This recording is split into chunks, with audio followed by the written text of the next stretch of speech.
వైఎస్ఆర్ గారు పిసిసి అధ్యక్షుడిగా 34 సంవత్సరాల వయసులో బాధ్యత చేపట్టి 20 సంవత్సరాలు 2004 వరకు ప్రతిపక్షంలో స్వపక్షంలో ఎన్నో ఒడిదుడుకులను ఎదుర్కొని నిలబడి నిబద్ధత నిరూపించుకొని కాంగ్రెస్ జెండా మోసి 2004లో తిరుగులేని నాయకుడిగా నాడు ఆంధ్రప్రదేశ్కు ముఖ్యమంత్రిగా బాధ్యతలు చేపట్టిన వారిని స్ఫూర్తిగా తీసుకోవాలి. 20 సంవత్సరాలు ఎన్నోసార్లు సొంత పార్టీ అధికారంలోకి వచ్చినా ఏ పదవి ఇవ్వకపోయినా పార్టీని వదల్లేదు. పార్టీ కార్యకర్తలను కాపాడుకునే విషయంలో వెనుకడుగు వేయలేదు. వైఎస్ఆర్ అంటే గుర్తొచ్చే మాట తప్పేది లేదు, మడమ తిప్పేది లేదు అనే పదం వైఎస్ఆర్ గారి డిక్షనరీలో ఉంది అని అంటే నాయకుడిగా వారు ఎంత బలమైన చెరగని ముద్రేసినరో మనం ఆలోచన చేయాలి.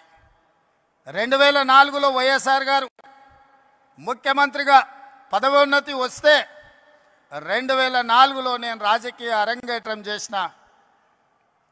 2004 నుంచి 2024 వరకు ప్రతిపక్షంలో ప్రజల మధ్యలో ఉండి 20 సంవత్సరాలు కొట్లాడి ఈరోజు 2024లో తెలంగాణ రాష్ట్రానికి ముఖ్యమంత్రిగా ఈరోజు మీ ముందు నిలబడి మాట్లాడుతున్నా. ఎందుకు ఈ అంశాన్ని ప్రస్తావిస్తున్నా అంటే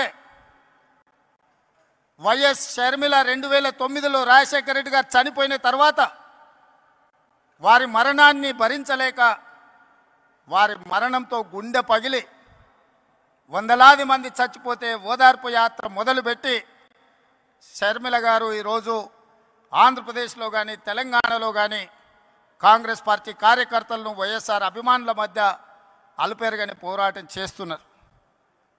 ప్రతి పోరాటానికి ప్రతి అడుగుకు ఒక సమయం సందర్భం వస్తుంది, ప్రజలు తీర్పిస్తారని నేను బలంగా నమ్ముతున్నా. 2009 నుంచి నాడు షర్మిల గారు కాంగ్రెస్ పార్టీ అధ్యక్షురాలుగా 2024లో బాధ్యత వహించారు. ఈనాడు ఆంధ్రప్రదేశ్లో ఉన్న పరిస్థితులు ఇక్కడ జరుగుతున్న పరిణామాలను చూస్తుంటే 2009లో వైఎస్ఆర్ గారు ఎట్లయితే రెండోసారి అధికారంలోకి తీసుకొచ్చిండో 99లో ప్రధాన ప్రతిపక్ష నాయకుడిగా వారు ఏ పాత్ర అయితే పోషించిండ్రో 99లో ఆనాడు డాక్టర్ వైఎస్ రాజశేఖర రెడ్డి గారు ప్రధాన ప్రతిపక్ష నాయకుడిగా రాణించి సమస్యల మీద కొట్లాడి కాంగ్రెస్ 2004లో అధికారంలోకి రావడానికి పునాదులు వేసిండో ఈరోజు ఈ వేదిక మీద నుంచి నేను స్పష్టంగా ఆంధ్రప్రదేశ్ ప్రజలకు ఒక మాట చెప్పదలుచుకున్నా. 99లో రాజశేఖర రెడ్డి గారు ప్రధాన ప్రతిపక్ష నాయకుడిగా పోషించిన పాత్ర ఈనాడు వైఎస్ షర్మిల మీ తరఫున నిలబడుతుంది, మీ తరఫున కొట్లాడుతుంది. ప్రజల గొంతుకై ప్రజా సమస్యల మీద మాట్లాడుతుంది. 99 రాజశేఖర రెడ్డి గారి స్ఫూర్తిని ఈనాడు షర్మిల కొనసాగిస్తుందని సంపూర్ణమైన విశ్వాసం నాకున్నది. 99లో వైఎస్ఆర్ను చూసిన చాలామంది పెద్దలు ఈ వేదిక మీద ఉన్నారు, ఉమ్మడి రాష్ట్రంలో ప్రజలు ఉన్నారు. 99లో వైఎస్ఆరే ఇవాళ వైఎస్ షర్మిల ప్రధాన ప్రతిపక్ష నాయకురాలుగా పనిచేస్తుందని చెప్పి నేను ఈ సందర్భంగా మీకు అందరూ తెలియజేస్తాను. ఈరోజు ఈ రాష్ట్ర రాజకీయాల గురించి నేను ఎక్కువ మాట్లాడాను, కానీ ఒక్క మాట అయితే చెప్పదలుచుకున్నా. ఈ రాష్ట్రంలో బీజేపీ అధికారంలో ఉంది.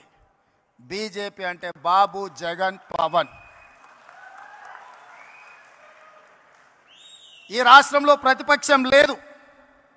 ఈ రాష్ట్రంలో ఉన్నది మొత్తం పాలక పక్షమే. బాబు గారు మోడీ పక్షమే, జగన్ గారు మోడీ పక్షమే, పవన్ గారు మోడీ పక్షమే. మరి అంతా పాలక పక్షమైనప్పుడు ప్రతిపక్ష పాత్ర ప్రజా సమస్యల మీద మాట్లాడాలి, నిలదీయాలి, కొట్లాడాలి అని అంటే ఒక నాయకులు కావాలి. ఆ నాయకురాలే వైఎస్ షర్మిల ఈ ఆంధ్రప్రదేశ్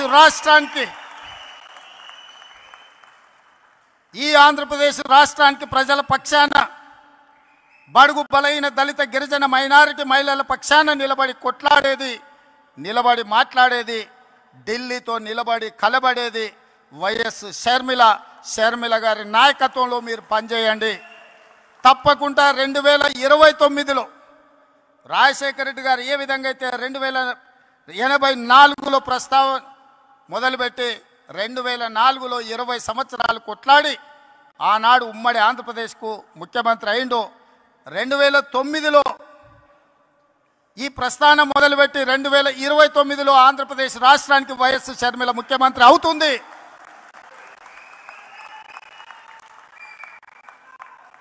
కార్యకర్తల త్యాగం, వైఎస్ షర్మిల పోరాటం ఊరికే పోదు, ప్రజలు నిశితంగా గమనిస్తున్నారు. 2029లో ఈ దేశానికి రాహుల్ గాంధీ గారు ప్రధానమంత్రి అవుతారు. ఆంధ్రప్రదేశ్లో కాంగ్రెస్ పార్టీ అధికారంలోకి వస్తుంది. ఇదే వైఎస్ఆర్ చివరి కోరిక.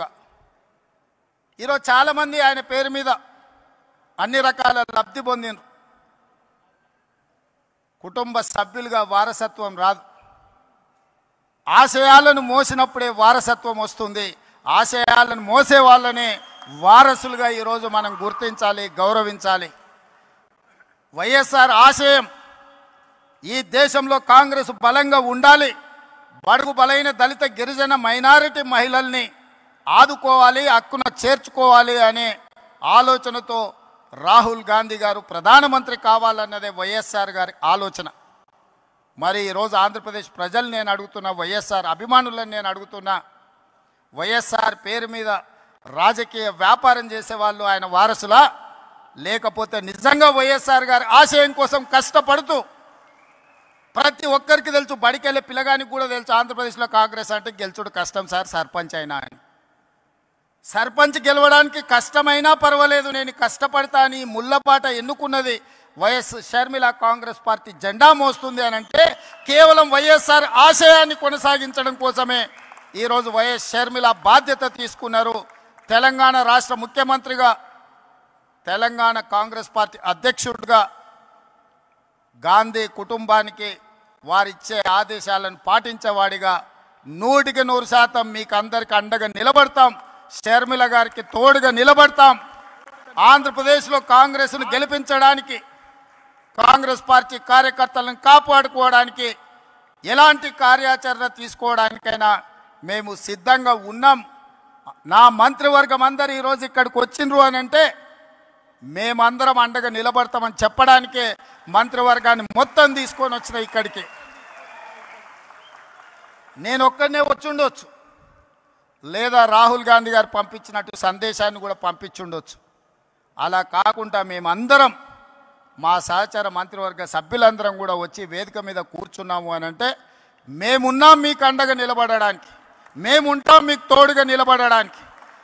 షర్మిల గారు చేసే ప్రయత్నాన్ని విజయవంతం చేయడానికి ఈ మధ్య టీవీలో పేపర్లో చూస్తున్న కడప పార్లమెంట్కు ఉప ఎన్నికలు రావచ్చు అని. నిజంగానే ఉప ఎన్నికలు వస్తే ఊరూరు తిరిగే బాధ్యత నేను తీసుకుంటా.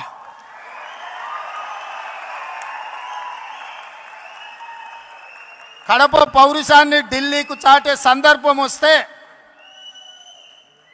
కడప జిల్లా వాసుల తరఫున కాంగ్రెస్ పార్టీ జెండా మోయడానికి, గల్లీ గల్లీ తిరగడానికి, అక్కడి నుంచే ఎక్కడైతే పోగొట్టుకున్నామో అక్కడనే వెతుక్కోమని పెద్దలు ఏదైతే చెప్పినరో, ఏ కడప జిల్లాలో కాంగ్రెస్ పార్టీకి దెబ్బ తగిలిందో అదే కడప జిల్లా నుంచి కాంగ్రెస్ పార్టీ జెండాను ఎగరేసి ఆ గడ్డ మీద నుంచే పోరాటం మొదలు పెడదాం. మీరందరూ కలిసి రండి, మేము అండగా నిలబడతామని తెలియజేస్తూ మీ అందరి దగ్గర సెలవు తీసుకుంటాం.